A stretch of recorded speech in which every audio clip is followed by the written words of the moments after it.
Hello dear students, this is the continuation part of socialization. Okay, in last video we have studied about meaning, definition and types of socialization, and in this video we will study agents of socialization and stages of socialization. Okay, so first let us start with the agents of socialization. Agents of socialization are family, school, religion, peer groups, legal systems and mass media. So let us understand one by one. The first agent is family. Okay, the family is the most important agent of socialization because it is the center of the child's life, as infants are totally dependent on others. So in this in family, what happens is it is the most important agent of socialization, and because of this family, the child or infant are totally dependent on others. So it is the center part of the child's life. Okay, family ಅನ್ನುವಂಥದ್ದು ಒಂದು ಮಗುವಿನ ಬೆಳವಣಿಗೆಯಲ್ಲಿ ಒಂದು ಪ್ರಮುಖ ಪಾತ್ರವನ್ನು, ಕೇಂದ್ರ ಬಿಂದುವಾಗಿ ಪ್ರಮುಖ ಒಂದು ಪಾತ್ರವನ್ನು ನಿರ್ವಹಿಸುವಂತಹ ಒಂದು ನಿಯೋಗವಾಗಿದೆ, ಸಾಮಾಜೀಕರಣದ ನಿಯೋಗವಾಗಿದೆ ಅಂತ ಹೇಳಬಹುದು. So there is no better way to start than to talk about the role of family in our social development. Okay, so as family is usually consideration to be the most important of socialization. So infant is completely dependent on others to survive. So what happens is ಈ ಮಗು ಏನಿರ್ತದೆಯೋ ತನ್ನ ಬಾಲ್ಯದ ಜೀವನವನ್ನು ಹೆಚ್ಚಾಗಿ ಬೇರೆಯವರ ಮೇಲೆ ಅವಲಂಬಿತವಾಗಿ ತನ್ನ ಜೀವನವನ್ನು ಒಂದು ಅದರ ಜೀವನ ನಡೆಯುತ್ತದೆ.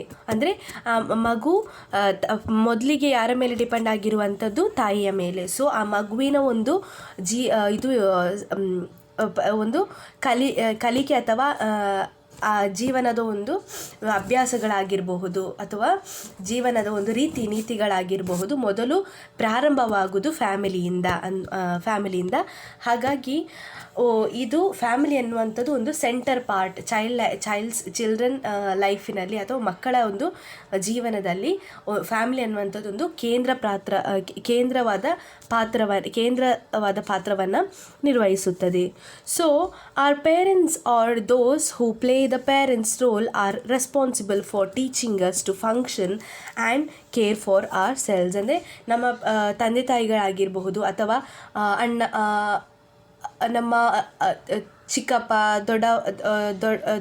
ದೊಡ್ಡಮ್ಮ ಅಥವಾ ದೊಡ್ಡಪ್ಪ ಯಾರೆಲ್ಲ ಇರ್ತಾರೋ, ಅಂದರೆ ಎಲ್ಡರ್ ಪೀಪಲ್ ಏನಿರ್ತಾರೋ ಅವರು ನಮ್ಮ ಜೀವನದಲ್ಲಿ ಒಂದು ತುಂಬ ದೊಡ್ಡ ಮಟ್ಟದಲ್ಲಿ ಪ್ರಭಾವವನ್ನು ಬೀರುತ್ತಾರೆ. ಹಾಗಾಗಿ ಇದೆಲ್ಲವೂ ಬರುವಂಥದ್ದು ಫ್ಯಾಮಿಲಿಯ ಒಳಗೆ. ಈ ಫ್ಯಾಮಿಲಿ ಒಳಗೆ ನಮಗೆ ನಮ್ಮ ಪೇರೆಂಟ್ಸ್ಗಳ ಜೊತೆಗೆ ನಮ್ಮ ಸಂಬಂಧಿಕರಾಗಿರಬಹುದು ಅಥವಾ ನಮ್ಮ ರಿಲೇಷನ್ಶಿಪ್ನವರಾಗಿರಬಹುದು ಅಥವಾ ಈ ಅಂಕಲ್ ಆಂಟ್ಸ್ಗಳಾಗಿರಬಹುದು ನಮಗೆ ಒಂದು ಜೀವನದ ಒಂದು ವಿಧಾನವನ್ನು ಕಲಿಸುವುದಲ್ಲದೆ ನಾವು ನಮ್ಮನ್ನು ಯಾವ ರೀತಿಯಾಗಿ ನೋಡಿಕೊಳ್ಬೇಕು ಮತ್ತು ನಾವು ಯಾವ ರೀತಿಯ ಕಾರ್ಯಗಳನ್ನು ನಿರ್ವಹಿಸಬೇಕು ಎಂಬುದನ್ನು ತಿಳಿಸುವ ಒಂದು ಜವಾಬ್ದಾರಿಯುತವಾದ ಒಂದು ಸ್ಥಾನವನ್ನು ಹೊಂದಿರ್ತಾರೆ.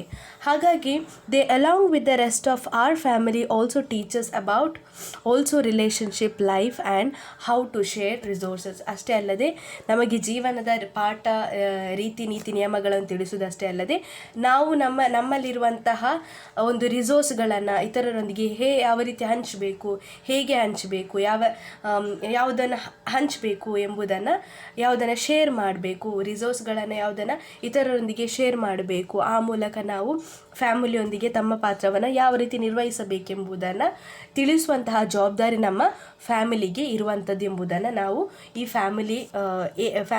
ಫ್ಯಾಮಿಲಿ ಒಂದು ಸೋಷಲೈಸೇಷನ್ನ ಏಜೆಂಟ್ ಆಗಿ ಅರ್ಥ ಮಾಡ್ಕೊಳ್ಬಹುದು. And the next one is school. The second most important agent of socialisation is school. So the next most important agent of childhood socialization is the school. The official purpose of the school is to transfer subject knowledge and teach life skills such of the following directions and meeting deadlines. So ಇನ್ನು next ನಮ್ಮ agent ಅನ್ನುವಂಥದ್ದು ಅಂದರೆ ಫ್ಯಾಮಿಲಿಯಿಂದ ಹೊರಬಂದರೆ ನಮ್ಮ next ಒಂದು ಪ್ರಮುಖವಾಗಿರುವಂಥ agent ಅನ್ನುವಂಥದ್ದು ನಮ್ಮದು ಶಾಲೆ. So ಶಾಲೆ ಸಹ ಒಂದು ಮಕ್ಕಳ ಅಥವಾ ಒಂದು ಮಗುವಿನ ಜೀವನದಲ್ಲಿ ಬಹುದೊಡ್ಡ ಪಾತ್ರವನ್ನು ನಿರ್ವಹಿಸುವಂಥದ್ದು. ಇದರೊಂದು ಒಫಿಷಿಯಲ್ ಪರ್ಪಸ್ ಏನಂದರೆ ಒಂದು ಸಬ್ಜೆಕ್ಟ್ ನಾಲೆಜನ್ನು ಆ ಮಗುವಿಗೆ ಅಧ್ಯಯನ ಮಾಡುವಂಥದ್ದು ಅಥವಾ ತಿಳಿಸಿಕೊಡುವಂಥದ್ದು ಅಥವಾ ಆ ಮಗು ಆ ಸಬ್ಜೆಕ್ಟ್ ನಾಲೆಜನ್ನು ಅರ್ಥ ಮಾಡಿಕೊಳ್ಳಲು ಶಾಲೆ ಹೆಲ್ಪ್ ಮಾಡುವಂಥದ್ದನ್ನು ತಿಳಿಸ್ತದೆ. ಸೊ ಅದರ ಜೊತೆಗೆ ಏನಾಗ್ತದೆ ಅಂದರೆ ಈ ಶಾಲೆ ಈ ಒಂದು ಅನೇಕ ರೀತಿಯಾದಂತಹ ವಿಷಯಗಳನ್ನು ತಿಳಿಸಿಕೊಡುವಂಥದ್ದು ಒಂದು ಮಗುವಿಗೆ. But students don't just learn from the academic curriculum prepared by teachers R school administrators. In school, we also learn social skills through our interactions with the teacher, staff and other students. ಈಗ ಈ ಶಾಲೆಯಲ್ಲಿ ಏನಾಗ್ತದೆ ಅಂದರೆ ನೀವು ಕೇವಲ subject ಮ್ಯಾಟರನ್ನಾಗಲಿ ಅಥವಾ ಸಬ್ಜೆಕ್ಟಿಗೆ related ವಿಷಯಗಳನ್ನಾಗಿ ಕಲಿಯೋದು ಮಾತ್ರ ಅಲ್ಲ. ಏನಾಗ್ತದೆ ಅಂದರೆ ಇಲ್ಲಿ ಈ ಕರಿಕ್ಯುಲಮ್ ಅಥವಾ ಸಿಲೆಬಸ್ ಏನಿದೆಯೋ, ಅಕಾಡೆಮಿಕ್ ಕರಿಕ್ಯುಲಮ್ ಅಥವಾ ಸಿಲೆಬಸ್ ಏನಿದೆಯೋ ಅದು ಯಾರಿಂದ ತಯಾರಿಸಲ್ಪಟ್ಟಂಥದ್ದು? ಈ ಟೀಚರ್ಸ್ಗಳಿಂದ ಅಥವಾ ಆಡಳಿತಾಧಿಕಾರಿಗಳಿಂದ ಈ ಒಂದು ಪ್ರಿಪೇರ್ ಮಾಡಿರುವಂತಹ ಸಿಲೆಬಸ್ ಅಥವಾ ಅಕಾಡೆಮಿಕ್ ಕರಿಕ್ಯುಲಮ್ ಏನಿದೆಯೋ ಸ್ಟೂಡೆಂಟ್ಸ್ಗಳು ಅದನ್ನು ಮಾತ್ರವಲ್ಲದೆ ಅದರಿಂದ ಬಿಯಾಂಡ್ ವಿಷಯಗಳನ್ನು ಕಲಿತ್ತಾರೆ. ಅಂದರೆ ಅದಕ್ಕೆ ಹೆಚ್ಚಾಗಿ ವಿಷಯಗಳನ್ನು ಶಾಲೆಗಳಲ್ಲಿ ಕಲಿತ್ಕೊಳ್ತಾರೆ. ಯಾವ ರೀತಿ ಅಂದರೆ ಅದು ಇಂಟರ್ಯಾಕ್ಷನ್ ಮೂಲಕ. ಯಾರೊಂದಿಗೆ ಇಂಟರ್ಯಾಕ್ಷನ್? ಅದು ಟೀಚರ್ಸ್ಗಳೊಂದಿಗೆ ಆಗಿರಬಹುದು, ಶಾಲೆಯಲ್ಲಿರುವಂಥ ಸ್ಟಾಫ್ಸ್ಗಳೊಂದಿಗೆ ಆಗಿರಬಹುದು, ಇತರ ಮಕ್ಕಳ ಜೊತೆಗೆ ಅಥವಾ ಫ್ರೆಂಡ್ಸ್ಗಳ ಜೊತೆಗೆ ತಮ್ಮ ಒಂದು ಇಂಟರ್ಯಾಕ್ಷನ್ಗಳನ್ನು ನಡೆಸುವ ಮೂಲಕ ಆ ಮುಖಾಂತರ ಏನು ಮಾಡ್ತಾರೆ, ಸಾಮಾಜಿಕ ಕೌಶಲ್ಯವನ್ನು ಬೆಳೆಸಿಕೊಳ್ಳುವಲ್ಲಿ ಈ ಸ್ಕೂಲ್ ಅಂತಹ ಏಜೆಂಟು ಒಂದು ಮಗುವಿಗೆ ಅಥವಾ ಒಬ್ಬ ವ್ಯಕ್ತಿಗೆ ಪ್ರಮುಖ ಒಂದು ಏಜೆಂಟ್ ಆಗಿ ಕಾರ್ಯವನ್ನು ನಿರ್ವಹಿಸುತ್ತದೆ. So whatever you don't learn from home, you will definitely learn from schools. For examples, how to behave and how to give respect to elders. Even that thing you will study from the home itself, but still when you come out of home, when you reach your school, you will be developed in the way that which is necessary to act according to the environment or situation. Okay, so ಸಿಚುವೇಶನ್ಗೆ ತಕ್ಕಂತೆ ಅಥವಾ ಒಂದು ವಾತಾವರಣಕ್ಕೆ ತಕ್ಕಂತೆ ಯಾವ ರೀತಿ ವರ್ತಿಸಬೇಕು ಎಂಬುದನ್ನು ನೀವು ಹೆಚ್ಚಿನ ಮಟ್ಟದಲ್ಲಿ ನೀವು ಶಾಲೆಯಲ್ಲಿ ಕಲಿತ್ಕೊಳ್ತೀರಾ. ಟೀಚರ್ಗಳು ನಿಮಗೆ ಒಳ್ಳೆಯ ಒಂದು ಮೌಲ್ಯಗಳನ್ನು ಅದು ತಿಳಿಸಿಕೊಡೋ ಮುಖಾಂತರ ಆಗಿರಬಹುದು ಅಥವಾ ಆ ಮೌಲ್ಯಕ್ಕೆ ಸಂಬಂಧಪಟ್ಟ ಸ್ಟೋರಿಗಳನ್ನು ತಿಳಿಸೋ ಮುಖಾಂತರ. ಅಫ್ಕೋರ್ಸ್ ನಾವು every school has value education. From that also you will learn many things which you have to inculcate in your life. Okay, so these things will help every children or every individual to develop their personality.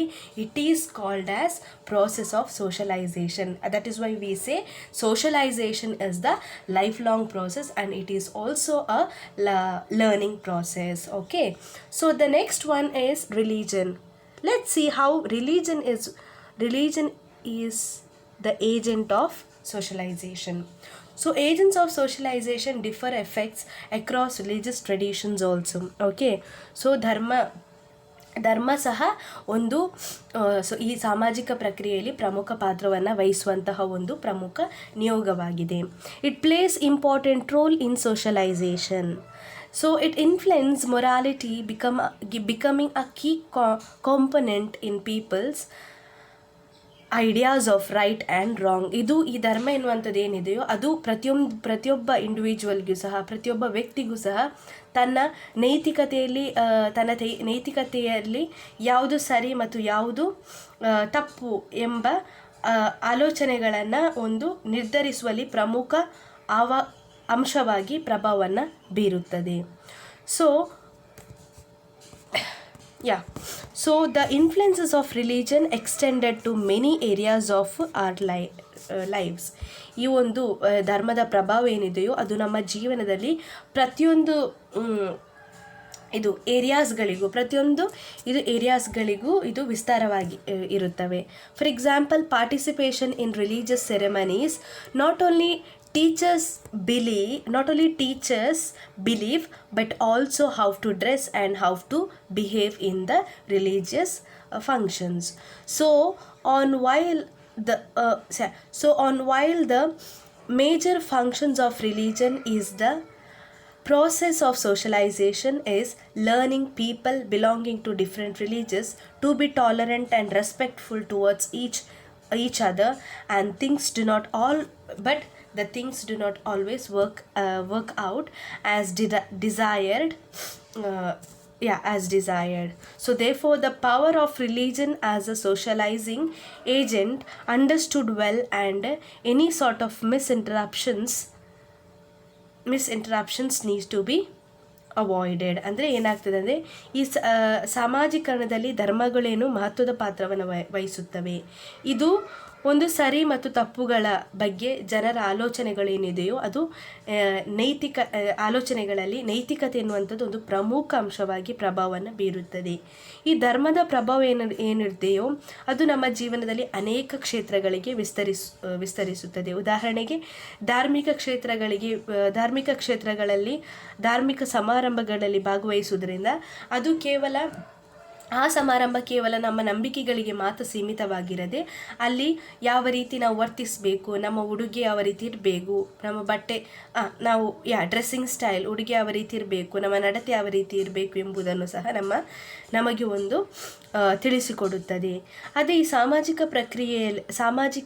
ಸಾಮಾಜೀಕರಣ ಪ್ರಕ್ರಿಯೆಯಲ್ಲಿ ಧರ್ಮದ ಪ್ರಮುಖ ಒಂದು ಕಾರ್ಯ ವಿವಿಧ ಧರ್ಮಗಳಿಗೆ ಸೇರಿದ ಜನರಿಗೆ ಪರಸ್ಪರ ಸಹಿಷ್ಣುತೆ ಮತ್ತು ಗೌರವಯುತವಾಗಿರಲು ತಿಳಿಸಿಕೊಡುವಂಥದ್ದು. ಆ ಮುಖಾಂತರ ಏನಾಗ್ತದೆ ಅಂದರೆ ತಿಳಿಸಿಕೊಡುವಂಥದ್ದು. ಆದರೆ ವಿಷಯಗಳು ಯಾವಾಗಲೂ ಬಯಸಿದಂತೆ ಕೆಲಸ ಮಾಡುವುದಿಲ್ಲ ಎಂಬುದು ಎಲ್ಲರಿಗೂ ಗೊತ್ತಿದೆ. ಆದ್ದರಿಂದಾಗಿ ಎಲ್ಲರಿಗೂ ಸಹ ಪ್ರತಿಯೊಂದು ಧರ್ಮದ ಬಗ್ಗೆ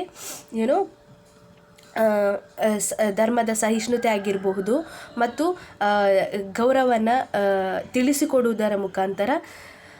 ತಿಳಿಸಿಕೊಡುವುದಕ್ಕೆ ಒಂದು ಪ್ರಮುಖ ಏಜೆಂಟಾಗಿ ಸಾಮಾಜೀಕರಣದೊಂದು ಪ್ರಮುಖ ಏಜೆಂಟಾಗಿ ಧರ್ಮದ ಶಕ್ತಿಯನ್ನು ಚೆನ್ನಾಗಿ ಅರ್ಥ ಮಾಡಿಕೊಳ್ಳಬೇಕು ಮತ್ತು ಯಾವುದೇ ರೀತಿಯಲ್ಲಿ ತಪ್ಪು ವಿಚಾರಗಳನ್ನು ಹಬ್ಬಿಸದ ಹಾಗೆ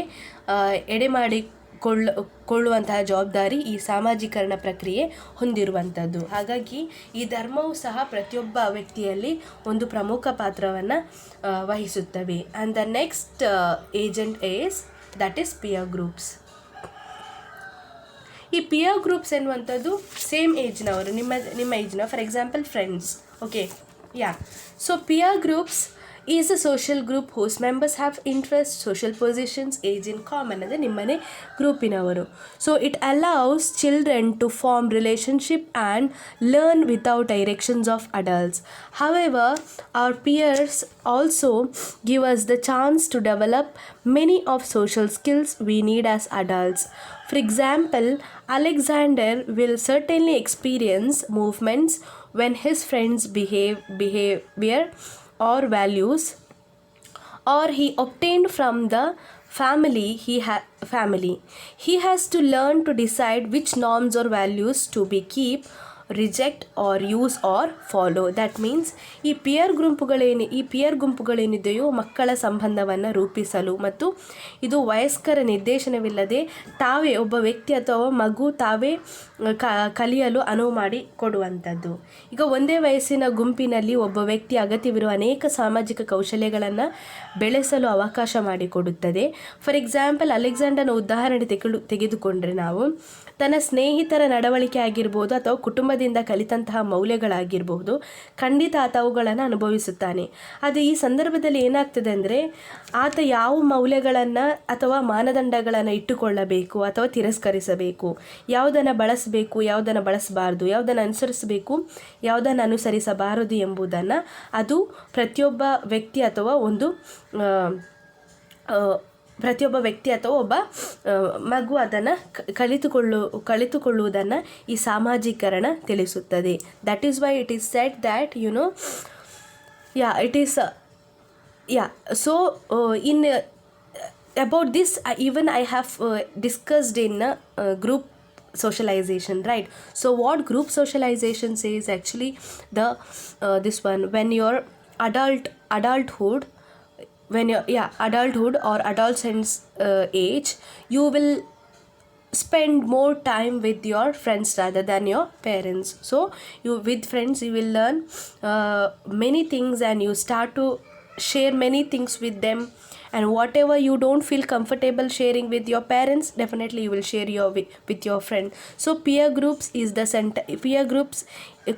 is also considered as the very important part in every individual's life. Okay, so this is the very this works as primary influence on individual. So even peer group is also very important agent of socialization.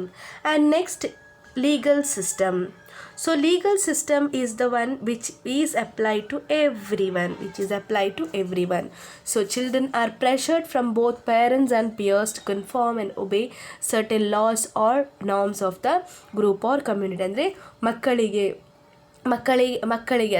ಮಕ್ಕಳಿಗೆ ಏನಾಗ್ತದೆ ಅಂದರೆ ಅವರ ಪೇರೆಂಟ್ಸಿಂದ ಆಗಿರ್ಬೋದು ಅಥವಾ ಪಿಯರ್ಸಿಂದ ಆಗಿರಬಹುದು ಈ ನೀತಿ ನಿಯಮಗಳನ್ನು, ಕಾನೂನು ವ್ಯವಸ್ಥೆಗಳನ್ನು ಪಾಲಿಸಲೇಬೇಕೆಂಬಂತಹ ಒಂದು ಒತ್ತಡಗಳು ಇರುವಂಥದ್ದು.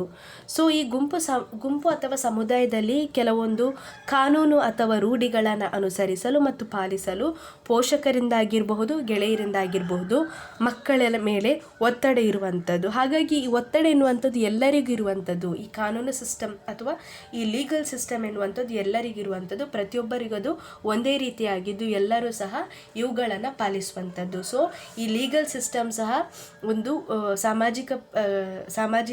ಸಾಮಾಜೀಕರಣ ಪ್ರಕ್ರಿಯೆಯಲ್ಲಿ ಒಂದು ಪ್ರಮುಖ ಏಜೆಂಟ್ ಆಗಿ ಕಾರ್ಯನಿರ್ವಹಿಸುತ್ತವೆ. And the next one is mass media.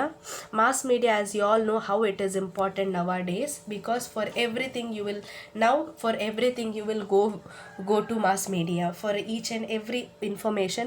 If you want any kind of information which you don't know, definitely you go and spend time in mass media. For examples, you will spend more time by watching TV, internet, listening to radios, watching movies, and books and magazines. So this mass media are the means for delivering impersonal communications directed to a vast audience. ಈ ಸಮೂಹ ಮಾಧ್ಯಮ ಎನ್ನುವಂಥದ್ದು ಏನಿದೆಯೋ ಇದು ಅಪಾರ ಪ್ರೇಕ್ಷಕರಿಗೆ ನಿರ್ದೇಶಿಸಲಾಗದ ಸಂವಹನವನ್ನು ರೂಪಿಸುವ ಒಂದು ಸಾಧನ. ಈ ಸಮೂಹ ಮಾಧ್ಯಮಗಳಾದ ಯಾವುದು? TV ಆಗಿರಬಹುದು, ಇಂಟರ್ನೆಟ್ ಆಗಿರಬಹುದು, ರೇಡಿಯೋ, ಚಲನಚಿತ್ರಗಳು, ಪುಸ್ತಕ ಮತ್ತು ನಿಯತಕಾಲಿಕೆಗಳು. ಈ ಎಲ್ಲ ಒಂದು ಮಾಸ್ ಮೀಡಿಯಾ ಸೈಟ್ಸ್ ಏನಿದೆಯೋ ಅಥವಾ ಇದು ಸಾಧನಗಳೇನಿದೆಯೋ ಆ ಎಲ್ಲ ಸಾಧನಗಳು ಸಹ ಪ್ರತಿಯೊಬ್ಬ ವ್ಯಕ್ತಿ ಆಗಿರಬಹುದು, ಇವನ್ ಮಕ್ಕಳಲ್ಲಿ ಆಗಿರಬಹುದು, ಬಹಳ ದೊಡ್ಡ ಮಟ್ಟದಲ್ಲಿ ಪ್ರಭಾವವನ್ನು ಬೀರುತ್ತವೆ. ಫಾರ್ ಎಕ್ಸಾಂಪಲ್, ಫಾರ್ ಚಿಲ್ಡ್ರನ್, ಒಂದು ಮಗುವಿಗೆ ಉತ್ತಮ ಮೌಲ್ಯಗಳನ್ನು ಅಥವಾ ಆ ಮಗು ಒಂದು ಕ್ರಿಯೇಟಿವಿಟಿ ಲೆವೆಲನ್ನು ಕಲಿತ್ಕೊಳ್ಬೇಕು, ಒಂದು ಟ್ಯಾಲೆಂಟ್ ಲೆವೆಲನ್ನು ತನ್ನಲ್ಲಿ ವೃದ್ಧಿಸ್ಕೊಳ್ಬೇಕೆನ್ನೋ ದೃಷ್ಟಿಯಿಂದ ಈಗ ಪೇರೆಂಟ್ಸ್ಗಳೇನು ಮಾಡ್ತಾರೆ, ಕತೆ ಪುಸ್ತಕಗಳನ್ನು ನೀಡೋದಾಗಿರಬಹುದು, ಕ್ರಿಯೇಟಿವ್ ಕ್ರಾಫ್ಟ್ ಬುಕ್ಗಳನ್ನು ನೀಡೋದಾಗಿರ್ಬೋದು. ಆ ಮೂಲಕ ಒಂದು ಮಗು ತನ್ನಲ್ಲಿ ಕ್ರಿಯೇಟಿವಿಟಿ ಡೆವಲಪ್ ಮಾಡಿಕೊಳ್ಳಿಕ್ಕೆ ಸಹಾಯವಾಗುವಂತಹದ್ದು ಮತ್ತು ಕತೆ ಪುಸ್ತಕಗಳನ್ನು ನೀಡುವುದರಿಂದ ವ್ಯಾಲ್ಯೂಸ್ಗಳನ್ನು ಕಲಿತುಕೊಳ್ಳುವಂಥದ್ದು, ಗುಡ್ ಹ್ಯಾಬಿಟ್ಸನ್ನು ತನ್ನಲ್ಲಿ ರೂಪಿಸಿಕೊಳ್ಳುವಂಥದ್ದು ಮತ್ತು ನಮಗೆ ಸೋಷಲ್ ಮೀಡಿಯಾ ಹೈಯೆಸ್ಟ್ ಆಗಿ internet. If we don't know anything about one thing means definitely we go and Google. So these are the things we just not only learn but also we learn and we will try to calculate those things in our lives. Okay, so that is why mass media is also a very important agent in socialization. And next one is stages of socialization. Individuals and groups change their evaluations and commitments to each other over time. ಅಂದರೆ ಇಲ್ಲಿ individuals, ಈ ವ್ಯಕ್ತಿಗಳು ಅಥವಾ ಗುಂಪು ಏನಿರ್ತಾಯಿದೆಯೋ ಅದು change, ಅವರ ಒಂದು evaluation ಆಗಿರಬಹುದು, ಆ ಕಮಿಟ್ಮೆಂಟ್ಸನ್ನು ಆಗಿರಬಹುದು, ಟೈಮ್ ಹೋದಂತೆ ಚೇಂಜ್ ಮಾಡುವಂಥದ್ದು. ಇದು ಇವ್ಯಾಲ್ಯುವೇಷನ್ ಅಂದರೆ ಎಂತ? ಇವ್ಯಾಲ್ಯುವೇಷನ್ ಅಂದರೆ determination of the value, nature, character or quality of something or someone. ಇದು ಇವ್ಯಾಲ್ಯುವೇಷನ್ ಅಂದರೆ ಒಂದು ಮೌಲ್ಯ ಅಥವಾ ಸ್ವರೂಪ ಅಥವಾ ಲಕ್ಷಣ ಅಥವಾ ಯಾವುದೇ ರೀತಿಯಾದಂತಹ ಒಂದು ವಸ್ತು ಅಥವಾ ಒಬ್ಬ ವ್ಯಕ್ತಿಯ ಒಂದು ಕ್ವಾಲಿಟಿ ಆಫ್ ಸಮಥಿಂಗ್, ಅದನ್ನು ಸಮಯ ಬಂದಂತೆ ಚೇಂಜ್ ಮಾಡುವಂಥದ್ದು. And commitments what we say, pledge to do something in future. Okay, so individuals and groups change their evaluation andre doing something or planning something for the future and commitments to each other over time. There is a predictable sequence of stages that occur in order for an individual to transition through a groups. ಅಂದರೆ ಈ stages of ಸೋಷಲೈಸೇಷನಲ್ಲಿ ಏನಾಗುತ್ತೆ ಅಂದರೆ, ಈ ವ್ಯಕ್ತಿ ಮತ್ತು ಗುಂಪುಗಳೇನಿರ್ತಾರೋ ಅದು ಅವರ ಒಂದು ಇವ್ಯಾಲ್ಯುವೇಷನ್ಸ್ ಅಥವಾ ಒಂದು ಕಮಿಟ್ಮೆಂಟ್ಸ್ಗಳನ್ನು ಕಾಲಾಂತರದಲ್ಲಿ ಏನಾಗ್ತದೆ ಅಂದರೆ ಬದಲಾಯಿಸುವಂಥದ್ದು. ಒಬ್ಬ ವ್ಯಕ್ತಿಯು ಗುಂಪುಗಳ ಮೂಲಕ ಪರಿವರ್ತನೆಗೊಳ್ಳುವ ಸಲುವಾಗಿ ಸಂಭವಿಸುವ ಹಂತಗಳ ಅನುಕ್ರಮಗಳನ್ನು ನಾವು ಈ ಕೆಳಗಿನಂತೆ ಕಾಣ್ತೇವೆ. ಫಸ್ಟ್ ಇನ್ವೆಸ್ಟಿಗೇಷನ್, ದಟ್ ಈಸ್ ತನಿಖೆ ಅಂತ ಹೇಳ್ತೇವೆ ನಾವು. ನೆಕ್ಸ್ಟ್ ಸೋಷಲೈಸೇಷನ್, ಸಾಮಾಜೀಕರಣ. ನೆಕ್ಸ್ಟ್ ಮೇಂಟೆನೆನ್ಸ್, ನಿರ್ವಹಣೆ. ನೆಕ್ಸ್ಟ್ ರಿಸೋಷಲೈಸೇಷನ್, ಪುನರ್ರಚನೆ. ಆ್ಯಂಡ್ ನೆಕ್ಸ್ಟ್ ಒನ್ ಸ್ಮರಣೆ ಅನ್ನುವಂಥದ್ದು. So during each stage the individual or the group evaluate each other which lead to an increase or decrease in commitment to socialization. This socialization pushes the individual from prospective, new, full, marginal and ex-members. ಅಂದರೆ ಈ ಪ್ರತಿ ಹಂತದಲ್ಲಿ ವ್ಯಕ್ತಿ ಅಥವಾ ಗುಂಪು ಪರಸ್ಪರ ಮೌಲ್ಯಮಾಪನ ಅಂದರೆ ಇವ್ಯಾಲ್ಯುವೇಷನ್ ಮಾಡುವಂಥದ್ದು. ಅದು ಸಾಮಾಜೀಕರಣ ಬದ್ಧತೆಯ ಹೆಚ್ಚಳ ಆಗಿರ್ಬೋದು ಅಥವಾ ಇಳಿಕೆ ಆಗಿರುವುದು, ಇದಕ್ಕೆ ಸಂಬಂಧಿಸಿರುತ್ತದೆ. ಇನ್ನು ಈ ಸಾಮಾಜೀಕರಣವು ವ್ಯಕ್ತಿಯನ್ನು ನಿರೀಕ್ಷಿತ, ಹೊಸ, ಪೂರ್ಣ, ಕನಿಷ್ಠ ಅಥವಾ ಮಾಜಿ ಸದಸ್ಯರನ್ನಾಗಿ ಮಾಡುವ ಪ್ರಕ್ರಿಯೆಯನ್ನು ಒಳಗೊಂಡಿರುತ್ತವೆ. So let us go to understand the stages of socialization.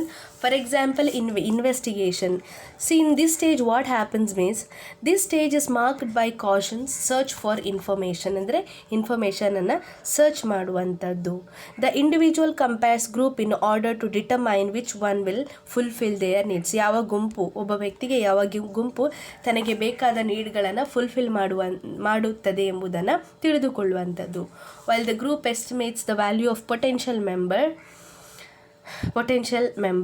So the end of this stage is marked by an entry to the group, whereby the group asks the individual to join and they accept the offer. So ಕೊನೆಯಲ್ಲಿ ಏನಾಗುತ್ತೆ ಅಂದರೆ end of the stage marked by entry, ಯಾವ ಗುಂಪಿಗೆ ತಮ್ಮನ್ನು ಕರೆಯುತ್ತಾರೋ ಅಥವಾ ತಮ್ಮ ಗುಂಪಿಗೆ ಸೇರುವಂಥ offer ನೀಡುತ್ತಾರೋ ಒಬ್ಬ ವ್ಯಕ್ತಿ ಆ ಗುಂಪಿನ ಒಬ್ಬ ಸದಸ್ಯನಾಗಲು ಒಪ್ಕೊಳ್ತಾನೆ. Socialization. Next one is socialization. Now that the individual have moved from prospective member to a new member, ಆ ಗುಂಪಿಗೆ ಒಬ್ಬ ನ್ಯೂ ಮೆಂಬರ್ ಆಗ್ತಾನೆ. they must accept the group's culture. So once individual, if he joins to the new group, definitely he becomes a new member. As a newcomer, he must be socialized. So he must accept the group's culture. At this stage the individual accepts group's norms. So ಈ ಸ್ಟೇಜಲ್ಲಿ ಏನಾಗ್ತದೆ ಅಂದರೆ ಒಬ್ಬ individual ಆ ಗುಂಪಿನ ರೂಢಿಗಳನ್ನಾಗಿರಬಹುದು, ಮೌಲ್ಯಗಳನ್ನಾಗಿರಬಹುದು ಅಥವಾ ದೃಷ್ಟಿಕೋನಗಳನ್ನಾಗಿರಬಹುದು ಅಕ್ಸೆಪ್ಟ್ ಮಾಡುವಂಥದ್ದು. And the group adapts to fit new members needs. Even group ಸಹ ಒಬ್ಬ ಹೊಸ ಮೆಂಬರಿಗೆ ಯಾವ ರೀತಿಯಲ್ಲಿ ಆತನ ಜೊತೆ ಕಾರ್ಯನಿರ್ವಹಿಸಬೇಕೆಂಬುದನ್ನು ತಿಳಿದುಕೊಳ್ಳುವಂಥದ್ದು. So the acceptance transition point is then reached and the individual. So ಯಾವಾಗ ಈ ಎಲ್ಲ ಒಂದು ಒಬ್ಬ ವ್ಯಕ್ತಿ ಗುಂಪಿಗೆ ಸೇರಿಕೊಂಡು ಒಬ್ಬ ಹೊಸೊಬ್ಬನಾಗಿ ಗುಂಪಿನ ಮೌಲ್ಯ, ನಾರ್ಮ್ಸ್ ಮತ್ತು ಪರ್ಸ್ಪೆಕ್ಟಿವ್ಗಳನ್ನು ಕಳೆದುಕೊಳ್ಳುವ ಮುಖಾಂತರ ಮತ್ತು ಆ ವ್ಯಕ್ತಿ ಆ ಗುಂಪಿನ ಒಂದು ಫುಲ್ ಮೆಂಬರ್ ಆಗಿ ಮಾರ್ಪಡುತ್ತಾನೆ. However, this transition can be delayed if the individual or the group negatively. So ಇಂಥ ಒಂದು ಚೇಂಜ್ ಏನಾಗುತ್ತೆ ಅಂದರೆ, ಯಾವಾಗ ಈ ಚೇಂಜ್ ಪಾಸಿಟಿವ್ ಆಗಿರುತ್ತದೆ ಯಾವಾಗ ಅಂದರೆ ಆ ಒಬ್ಬ ವ್ಯಕ್ತಿ ಆ ಗುಂಪಿಗೆ ಸೇರಿದ ನಂತರ, ಹೊಸಬನಾಗಿ ಆ ಗುಂಪಿಗೆ ಸೇರಿದ ನಂತರ ಎಲ್ಲ ರೀತಿಯಾದಂತಹ ಕಂಡೀಷನ್ಸ್ ಆಗಿರಬಹುದು, ನಾರ್ಮ್ಸ್, ಪರ್ಸ್ಪೆಕ್ಟಿವ್ಸ್, ವ್ಯಾಲ್ಯೂಸ್ಗಳನ್ನು ಉತ್ತಮ ರೀತಿಯಲ್ಲಿ ಅದನ್ನು ಅಕ್ಸೆಪ್ಟ್ ಮಾಡಿಕೊಂಡು ತನ್ನಲ್ಲಿ ಅದನ್ನು ಅಳವಡಿಸಿಕೊಂಡಾಗ ಆ ವ್ಯಕ್ತಿ ಪಾಸಿಟಿವ್ ಆಗಿ ಆ ಗ್ರೂಪ್ನ ಪಾರ್ಟ್ ಆಗ್ತಾನೆ. ಒಂದು ವೇಳೆ ದಿಸ್ ಟ್ರಾನ್ಸಿಷನ್ ಒಂದು ವೇಳೆ ಡಿಲೇ ಆಗ್ತದೆ ಯಾವಾಗ ಅಂದರೆ ಆ ವ್ಯಕ್ತಿ ಆ ಒಂದು ವಿಚಾರಗಳನ್ನು ತೆಗೆದುಕೊಳ್ಳಲು ತಯಾರಿಲ್ಲದಾಗ ಅದು group reacts. However, this transition can be delayed if the individual or the group reacts negatively. ಅಂದರೆ ಈ ಎಲ್ಲ ವಿಚಾರಗಳಿಗೆ ಒಬ್ಬ ಇಂಡಿವಿಜುವಲ್ ಆಗಿರಬಹುದು ಅಥವಾ ಗುಂಪಿನವರಾಗಿರಬಹುದು, ಇದನ್ನು ನೆಗೆಟಿವ್ಲಿ ಅದಕ್ಕೆ ನೆಗೆಟಿವ್ಲಿ ರಿಯಾಕ್ಟ್ ಮಾಡುವಾಗ ಈ ಒಂದು ಚೇಂಜ್ ಏನಿದೆಯೋ, ಬದಲಾವಣೆ, ಟ್ರಾನ್ಸಿಷನ್ ಏನಿದೆಯೋ ಅದು ಡಿಲೇ ಆಗಿ ಬಿಡುವಂಥದ್ದು. ನೆಕ್ಸ್ಟ್ ಮೇಂಟೆನೆನ್ಸಲ್ಲಿ ಏನಾಗುತ್ತೆ ಅಂದರೆ, the individual and the group negotiate what contribution is expected of members. ಅಂದರೆ ರೋಲ್ ನೆಗೋಷಿಯೇಷನ್ ಒಂದು ಗುಂಪಿನಲ್ಲಿ ನೆಗೋಷಿಯೇಟ್ ಮಾಡುವಂಥದ್ದು. ಅಂದರೆ ಯಾವ ರೀತಿಯ ಕೊಡುಗೆಯನ್ನು ನೀಡಬೇಕು ಎನ್ನುವಂಥದ್ದನ್ನು ತಿಳಿದುಕೊಳ್ಳುವಂಥದ್ದು. So during this stage the individual and the group negotiate what contribution is expected of members. ಅಂದರೆ ಒಂದು ಪಾತ್ರಕ್ಕೆ ಯಾವ ರೀತಿಯ ಕೊಡುಗೆಯನ್ನು ನೀಡಬೇಕು ಎನ್ನುವಂಥದ್ದನ್ನು ತಿಳಿಸುವಂಥದ್ದು. ಅಂದರೆ ಒಂದು ಪಾತ್ರಕ್ಕೆ ವ್ಯಕ್ತಿಗಳು ಯಾವ ರೀತಿಯಾಗಿ ತಮ್ಮ ಕೊಡುಗೆಯನ್ನು ನೀಡಬೇಕು ಎಂಬುದನ್ನು ತಿಳಿಸುವಂಥದ್ದು. While many members remain in the stage until the end of their membership. So some individuals are not satisfied with their role in the group or fail to the groups expectations. ಒಂದು ವೇಳೆ ಆ ಥರ ತಮಗೆ ಯಾವುದೇ ರೀತಿಯಾದಂಥ ಕಾಂಟ್ರಿಬ್ಯೂಷನ್ಸನ್ನು ಮಾಡದೇ ಇದ್ದಾಗ ಏನಾಗ್ತದೆ, ಅವರು ಆ ಗುಂಪಿಗೆ ತಕ್ಕಂತೆ ಅಥವಾ ಆ ಗುಂಪಿನಲ್ಲಿ ತಾವು ಪಾತ್ರ ನಿರ್ವಹಿಸಲು ಆ ಗುಂಪಿನ ಅನುಗುಣವಾಗಿ ತಮ್ಮ ಪಾತ್ರವನ್ನು ನಿರ್ವಹಿಸಲು ಫೇಲ್ ಆಗಿರಬಹುದು, ಅಥವಾ ಆ ಗುಂಪು ಅವರ ಪಾತ್ರದಿಂದ ನಾಟ್ ಸ್ಯಾಟಿಸ್ಫೈ ಆಗದೆ ಇರಬಹುದನ್ನು ನಾವು ಈ ಮೇಂಟೆನೆನ್ಸ್ ಸ್ಟೇಜಲ್ಲಿ ನೋಡುವಂಥದ್ದು. And next resocialization. If the divergence point is reached, the former full member takes on the role of a marginal member and must be resocialized. Okay, there are two possible outcomes of resocialization. Differences are resolved and the individual becomes full member again, or the group expels the individual or individual decides to leave. ಒಂದು ವೇಳೆ ಈ ರೀಸೋಷಲೈಸೇಷನಲ್ಲಿ ಏನಾಗ್ತದೆ ಅಂದರೆ, ಅವನು marginal member ಆಗ್ತಾನೆ. ಆ marginal member ಆದವನು ಪುನಃ ರೀಸೋಷಲೈಸ್ಡ್ ಆಗಬೇಕು. ಅವನನ್ನು ಪುನರ್ ರಚನೆ ಅಥವಾ ಅವನನ್ನು ರೀಸೋಷಲೈಸ್ಡ್ ಮಾಡುವಂಥದ್ದು. ಈ ರೀಸೋಷಲೈಸ್ಡ್ ಮಾಡುವಂಥದ್ದು. ಸೊ ಇದರಲ್ಲಿ ಎರಡು ಔಟ್ಕಮ್ಸನ್ನು ನಾವು ತಿಳಿದುಕೊಳ್ಬೋದು. ಒಂದೇ ಡಿಫ್ರೆನ್ಸಸ್ ಆರ್ ರಿಸಾಲ್ವ್ಡ್. ಒಂದು ವೇಳೆ ಯಾವುದಾದ್ರೂ ಡಿಫ್ರೆನ್ಸಸ್ ಇದ್ದರೆ ಅದನ್ನು ರೀಸಾಲ್ವ್ ಮಾಡುವಂಥದ್ದು. And the individual becomes full member again. ಒಂದು ವೇಳೆ ಅವನು ಆ ಮುಖಾಂತರ ಒಂದು ಪುನರ್ರಚನೆಯಿಂದ ಅಥವಾ ಅವನನ್ನು ಪುನರ್ರೂಪಿಸುವ ಮುಖಾಂತರ ಆತ ಒಂದು ವೇಳೆ ಉತ್ತಮವಾದ ಅಂತ ಒಂದು ಸಂದರ್ಭದಲ್ಲಿ ಇಂಡಿವಿಜುವಲ್ ಬಿಕಮ್ಸ್, ಆ ಸಂದರ್ಭದಲ್ಲಿ ಒಂದು ಇಂಡಿವಿಜುವಲ್ ಆ ಗುಂಪಿನ ಒಂದು ಪೂರ್ಣ ಸದಸ್ಯನಾಗಿ ಮಾರ್ಪಡುತ್ತಾನೆ. ಅಥವಾ ಏನಾಗ್ತದೆ ಅಂದರೆ ಗ್ರೂಪ್ ಎಕ್ಸ್ಪೆಲ್ಸ್. ಒಂದು ವೇಳೆ ಅವನು ಆ ಗುಂಪಿಗೆ ತಕ್ಕಂತೆ ಅವನ ಪಾತ್ರಕ್ಕೆ ಅವನ ರೋಲ್ಗೆ ಏನು ಫಿಟ್ ಅಲ್ಲ ಅಂತ ಎಣಿಸ್ಕೊಂಡ್ರೆ ಅವನನ್ನು ಗ್ರೂಪ್ ಎಕ್ಸ್ಪೆಲ್ಸ್ ಮಾಡುತ್ತದೆ. ಅಂದರೆ ಅವನು ಆ ಗುಂಪಿನಿಂದ ಹೊರಹಾಕುವಂಥದ್ದು, ಅಥವಾ ಒಬ್ಬ ವ್ಯಕ್ತಿ ತಾನು ಈ ಒಂದು ಪಾತ್ರಕ್ಕೆ ಸೂಕ್ತನಲ್ಲ ಎಂದು ತಿಳಿದುಕೊಂಡು ಆ ಗುಂಪಿನಿಂದ ಎಕ್ಸಿಟ್ ಆಗುವಂಥದ್ದು ನಾವು ರೀಸೋಷಲೈಸೇಷನಲ್ಲಿ ಕಾಣುತ್ತೇವೆ. Resocialization you have chance to change yourself. Okay, it is in the role or in any kind of institutions. Resocialization allows you to change your personality or change your maybe it is bad habit, or change yourself as per the organization demands, or organization's work. Okay, so next, remembrance. In this stage, former members reminisce about their memories of the group. Okay, in this stage what happens is he will become former member of that group. Okay, so and make sense of their recent departure. So if the group reaches a consensus on their reasons for departure, conclusions about the overall experience of the group become a part of group's tradition. Okay, overall ಈ ಎಲ್ಲ ರೀತಿಯಾದಂತಹ ಅನುಭವಗಳೇನಿರ್ತೆಯೋ ಅದು ಒಂದು ಗುಂಪಿನ ಒಂದು group. This about the overall experience of the group become part of the group tradition. ಅದೊಂದು ಗುಂಪಿನ ವ್ಯವಸ್ಥೆಯೊಂದಿಗೆ ಅನುಭವವನ್ನು ಹೊಂದಿಕೊಂಡು